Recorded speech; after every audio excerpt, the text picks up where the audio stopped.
Hey guys, Kevin O'Connell signed a new multi-year blockbuster extension. I don't think we've seen the details yet. I don't know if we will. Generally, we don't with coaches' contracts, but we'll see. But the big question, I know Matthew Collar wrote about this over at Vikings on SI as well as the Purple Insider Substack, so go read it over at those two locations.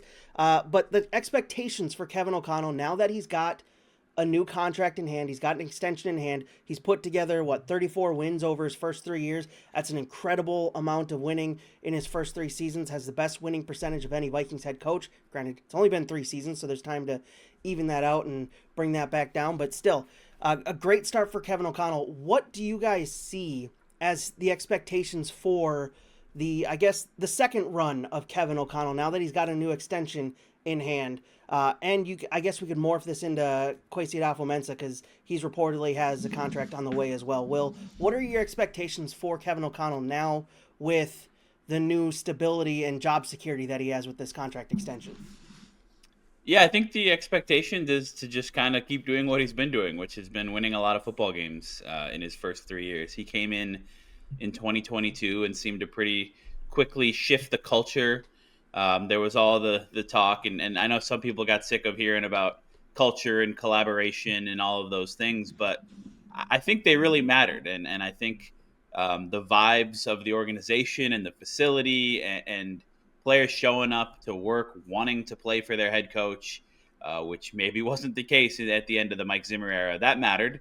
And sustainability of all the one score wins in 2022 was certainly a question. They took a step back last year with the quarterback, or in 2023 with Kirk Cousins' injury and all of those things. But then I think really had their best season this year. Some more one-score games, sure, but they were definitely better in 2024 than they were in 2022, even without a different playoff result. So I think the expectation is keep doing what Kevin O'Connell has been doing, which is proving to be a very good leader of men as well as a great offensive football coach.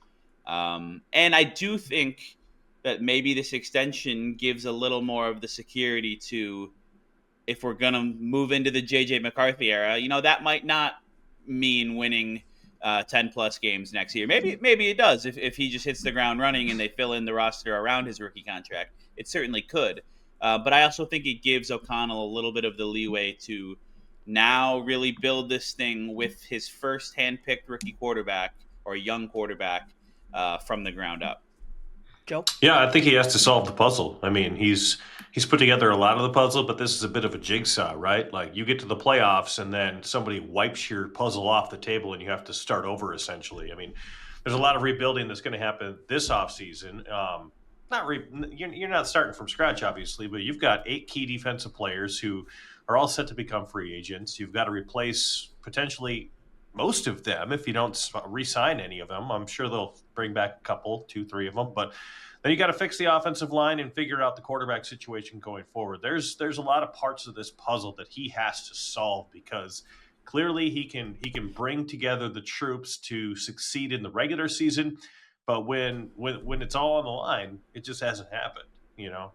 I thought 2024 compared to 2022, 13 wins in 2022, 14 wins in 2024. The difference was that the 2024 team, by all the measurables and all the metrics, all the data points, it was legit. Like this was supposed to be a year where you don't go into the first round and lose. And yeah, some of that might have had to do with, having to go on the road when you're a 14-win team, but that was a neutral site stadium in Arizona. Los Angeles is on the road as well, and the Vikings got their butts kicked. So he has to put the puzzle together. The championship window is open. You're potentially working on a rookie quarterback's window, the contract of that rookie quarterback, I should say. You got to figure it out. And if they missed on J.J. McCarthy and he doesn't work out, championship window is going to close and you got to start all over again. So this is it. I mean, you don't get many contract extensions in the NFL if you don't make a run at the big game. Minnesota's been a franchise that has obviously been willing to have a longer leash than some others, not as long as Jerry Jones and Mike McCarthy in Dallas, but Mike Zimmer had plenty of opportunity to take that team as far as he possibly could, and he couldn't get the job done. It's very difficult, but you you got it. You got to move the needle now. This is a premier franchise. Everything is there for them to win. It's an attractive place to play because of the NFLPA survey every single year coming out and saying, hey, they got the best food, the best facilities, best trainers, best coaches. Everything is great. I mean, there's literally no excuses going forward. So you've got the contract. If it's a 4-year deal, a 5-year deal, we don't know yet. But that's your window, coach. You've got to get the job done. And I don't know that it means he has to win a Super Bowl, but you certainly have to get there, I think.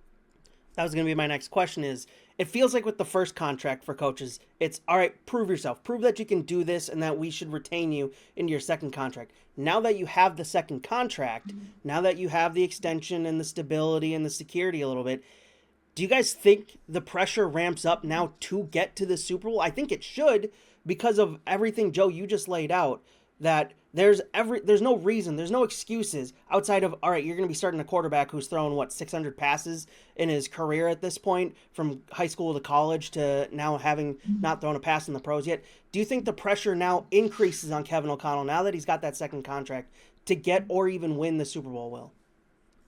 Yeah, I mean, I think that's always the goal, and that's what you go into every season trying to do. I don't know that I feel like there's pressure necessarily to have to get there, just given that the Vikings haven't done that in 50 years. Like I think I agree that should be the bar. I'm not saying it shouldn't be just because they haven't done it, but if Kevin O'Connell over the next 4 or 5 years consistently wins and they go to the divisional round a couple times, maybe get to an NFC Championship game, like I don't think they're gonna fire him because he doesn't get to a Super Bowl. I think that's a really, really high bar to set when only 2 out of 32 teams do that every year. With that said, the bar has to be somewhere. So if he continues to do over the next 3-4 years what we've seen out of the first 3, which is he's made the playoffs twice, but he hasn't won a game, a lot of regular season success. Like if he's got to at least win some playoff games here is what I'm trying to get to. Like if he can't just be all regular season and then get a third contract to stick around for a really long time. Like Joe said, it's got to happen in the playoffs at some point. And that means they have a lot of things to figure out starting this offseason with the offensive line, the quarterback position. I really think they got to figure out the run game at some point because that just has not been efficient or effective at all under Kevin O'Connell. They're 30th out of 32 teams in EPA per rush since he was hired. So they got to figure some things out on offense, additionally on the defensive side as well. But I don't know that the bar is if Kevin O'Connell doesn't get to a Super Bowl in the next 4 or 5 years, let's run him out of town. Yeah, I think a guy you can compare Kevin O'Connell to, and not right now, but where he goes and how to evaluate and analyze him going forward, to Sean McDermott in Buffalo. I mean, I'm looking at his numbers right now. He's 86-45 in the regular season. He's 7-6 in 13 career playoffs games. But this is his first chance to play this year in the AFC Championship game. He hadn't been there until now. And we're talking about 1, 2, 3, 4, 5, 6 straight seasons with between 10 and 13 wins. So he really, really did a great job. And you see the talk when they don't get out of the divisional round of the playoffs. It's about, is Sean McDermott the right guy for the job? Is Josh Allen good enough to overcome that hump? Or is he the next, Dan Marino or, these types of conversations? That's what's going to happen if Kevin O'Connell doesn't, get this team over the hump and they're winning 10, 11 games and getting to the playoffs every single season. I just think there's some sort of transition happening here in Minnesota where the expectations are getting higher. It's a little less friendly of an environment. Look at Doug Peterson in Philadelphia. He takes that team to the Super Bowl, wins it in Minneapolis in February 2018, and then I think a year or two later, he's gone. And you look at how fast he's fallen off the face of the earth with his time in Jacksonville after that. It is a bitter world out there, and I think that the expectations with so much money that the Wilfs are putting into this thing, they're going to be sky high. They can be friendly owners, certainly. But I really think every coach is skating on thin ice unless they're getting to the NFC Championship game and playing like an actual Super Bowl contender year in and year out. So you take a 14-win season like this and you're like, oh, man, yeah, that was it. This was Super Bowl caliber. He put together that roster What are the missing pieces? Who do we put the blame on? So eventually you run out of excuses. And I don't think that window is going to be much longer than his next contract unless he's threatening to get to the Super Bowl on a semi-regular basis over these next 4 or 5 years or however long this contract is. So now One thing Luke, I would yeah, say go ahead. on with the comparison to McDermott, I do think they got to one previous AFC Championship game in 2020, but they have lost three out of those last. There was a stretch of 3 or 4 years, yeah, 3 of the last 4 years where they lost to the Chiefs and Mahomes, and now that's who they play again in this AFC title game. There's just this big dynasty over there that's similar to what the Patriots had for a long time. That isn't really the case at all in the NFC, and I think that maybe informs part of the decision for Ben Johnson of the Lions to go to the Chicago Bears and not like the Jacksonville Jaguars, who also have a terrible GM that no head coach wants to work with, or the Raiders, whose ownership situation is interesting. But the point is, like, you don't really want to go to the AFC right now if you're a head coaching candidate. If there are similar options in the NFC, because it just seems to be so much more open, and I think that has to factor into how we view the next 4 or 5 years of Kevin O'Connell. Is like, it's one thing to be Sean McDermott and fall short against one of the greatest teams and greatest players ever. In the NFC, the Vikings are going against like the Eagles right now and Jalen Hurts, and that team is very good, but maybe a little bit flawed in some ways. Or I don't know, it could be Jaden Daniels and the Commanders for a long time after how Yeah. he looked this year. But as of right now, it's like there's Jordan Love and there's Detroit and there's some good teams, but there's no dominant forces. So I agree that he has to at least be threatening to get to the Super Bowl, and that means not losing in the wild card round. That means winning divisions. That means getting to at least an NFC Championship game in the next few years, I would say. And then they'll probably lose in heartbreaking fashion because it's Vikings tradition. But you got to at least get there. So I think the conference power dynamic also kind of matters when we're looking at the next few years. Yeah, Do the you quarterbacks you have to go up against in the AFC are insane. But that's just it. It's like your job as the head coach and the general manager, if you're getting these fresh contract extensions, you can't get the quarterback pick wrong. You have to get your guy. If you don't have Patrick Mahomes, Lamar Jackson, or Josh Allen in the AFC right now, and throw Joe Burrow into that mix, I mean, come on, you're basically dead. Like the season, you got to be the Dodgers in Major League Baseball and the NFL, and to be the Dodgers in the NFL, you got to have the quarterback. You got to have the absolute kingpin. In the NFC, there aren't a lot of those guys out there right now. So J.J. McCarthy should have an opportunity to make a name for himself, along with Jaden Daniels and Jalen Hurts as the guys who are the cream of the crop going forward. Because right now, the old Brady, Manning, Roethlisberger, Russell Wilson days, that's those three guys we just named in the AFC for the Chiefs, Bills, and Ravens. They don't exist in the NFC. It's Kevin O'Connell's job, Kwesi Adolpho-Mensa's job, to find their Brady, their Roethlisberger, their Mahomes, their Manning, whoever it might be. They have to get that right. You might as well throw your Super Bowl window in the trash, break a hole in it, and just let the cold air funnel in, because it's going to be a tough ride unless you get that position right. So I know that the conversation around this regime over the past 3 years of Kevin O'Connell and Kwesi Adolfo-Mensa was the competitive rebuild, and I think that's gone off well because they've had two 13-plus win seasons. You guys have kind of hit on this as well. What's the timeline now for this team? Is it competing right away? Should we expect this team, whatever the quarterback decision is this offseason, which I know we talked about earlier or late last week, whatever that happens to be, is the expectation or is the timeline for you guys? What's the ideal timeline for you guys to start competing and getting to the NFC Championship game, if that is the bar that you see for this regime going forward into their second contracts? Yeah, I think if you bring back Sam Darnold this offseason, which, to be clear, I don't expect them to do, but it's not impossible by any means that they could tag him or sign him to a deal, a multi-year deal that they can get out of after 1 year, then that signals to me that you need to compete right now, because you're bringing back a guy who just had a Pro Bowl season and threw for 4,300 yards and 35 touchdowns. And that's telling me that you plan on being really, really good again with Sam Darnold, and you believe that you can be in 2025. So I think that bar has to immediately be getting back to the playoffs and going further than the wild card round at the very least. If you let Sam Darnold walk and you go to JJ McCarthy, I think given what they've said about McCarthy and what they'll be able to do with the cap space that they save, there should still be a playoff type of expectation, but it'll more be okay if we go 10-7 in year one of McCarthy and we sneak in to the end of the playoffs and maybe win a game, like that would be a pretty successful start to a 22-year-old quarterback's career. I think the bar will be understandably not lowered, but just viewed differently as more of we're still in the competitive rebuild a bit, where we're living in the now and we're also building towards the future.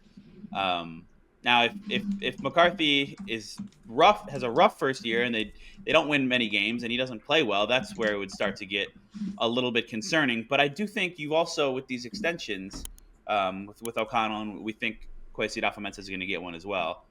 Like, I don't know that their jobs are 100% tied to JJ McCarthy, because they've got the security now where if McCarthy flops over the next year or two, they will probably get one more opportunity to draft a guy and try again. But yeah, my view of the expectations next year, I think, would be slightly different based on what they do at quarterback, but not by a whole lot.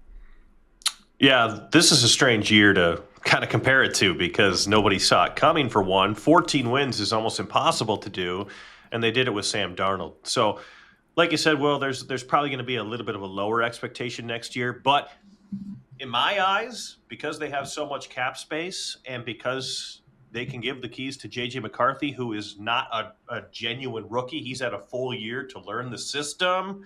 I mean, physically, he's just going to have to go out there and do it. I mean, if Jaden Daniels can do what he did and is still doing for the Washington Commanders as a true rookie, then I don't see there's any reason to think that the Vikings can't be a double-digit win team and make a legit run next season. And think about this. 17 games of experience if J.J. McCarthy is the starting quarterback next season, going into the playoffs with an improved offensive line, as long as you're healthy, there's no reason the expectation shouldn't be deep run in the postseason, not just get to the playoffs. The expectation has to be, in my opinion, we're winning games, whether we have a rookie quarterback or not. That's fair. I can't be completely serious throughout a podcast. I have to throw something at you guys that'll throw you off here a little bit. So we've had our serious discussion about the Kevin O'Connell timeline and expectations now. So now, without notice, I'm going to ask you guys to rank Kevin O'Connell among head coaches in Vikings history. You're going to have no time to prep for this. This is just going to be right off the top of your domes. Joe, I'll start with you, then Will. Oh, that is so good. Okay, I'm going Bud Grant's number one with a bullet, and it's not even close. You cannot compare it to him. I don't care how many 13 or 14 win seasons. That guy went to 4 Super Bowls in the frigid world of football back at Met Stadium. So Bud Grant's number one. Denny Green is still number 2 in my mind. 15-1 1998 season's the favorite season of my lifetime. God rest his soul. What an amazing coach he was. Kevin O'Connell's number 4 because Mike Zimmer's still ahead of him. Mike Zimmer went to an NFC Championship game, okay, with Case Keenum.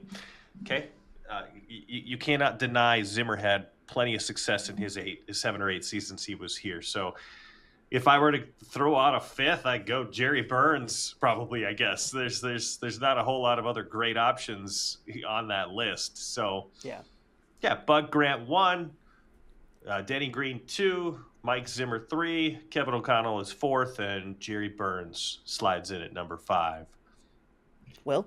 Yeah, it's hard to disagree with that. That is certainly the top 5. I don't think you can make any sort of argument for like Brad Childress or Mike Tice or anyone else to be in. Chili had a little bit of a run there. I mean, come on, he did. He got to an NFC Championship game too. That was my childhood watching Brad Childress. Yes. It turned into a lot of fire Childress chants at the end of it, but I think your top 5 is certainly the top 5. When Zimmer was fired in at the end of the 21 season, I said he's pretty clearly the 3rd best coach in Vikings history behind Bud Grant and Denny Green. So I think the question for me now is, where does O'Connell come in that 3 to 5 range? I'm almost ready to put him over Zimmer. I almost am, not based on achievements certainly, because he hasn't won a playoff game. Although Zim only won 2 playoff games. Yeah, it wasn't a lot. Should have been 3, but Blair Walsh couldn't make a kick. Oh, But I don't know. Something about O'Connell, like if I'm projecting forward, I'm pretty dang confident that he is going to be third ahead of Mike Zimmer when it's all said and done. The question is just, can I make that declaration now before he's won a playoff game? And you know what? I think I can. Why not? I think he is already the third best coach from a coaching talent perspective. All that goes into that between leadership and locker room presence and culture and coaching football on whatever side of the ball it is. I'm gonna be bold, just maybe for the sake of not having the exact same list as Joe, and put O'Connell over Zimmer. fair enough. I like that. I like those guys. I like your guys' list. That is all for today for Vikings on SI right here on the Bring Me the Sports YouTube channel. Appreciate you watching and listening. Do hit subscribe. Does help us get found over on YouTube. Also notifies you every time we post a new video, which we'll be doing daily. And we'll talk to you again tomorrow, Minnesota sports fans, with another topic across all of Minnesota sports.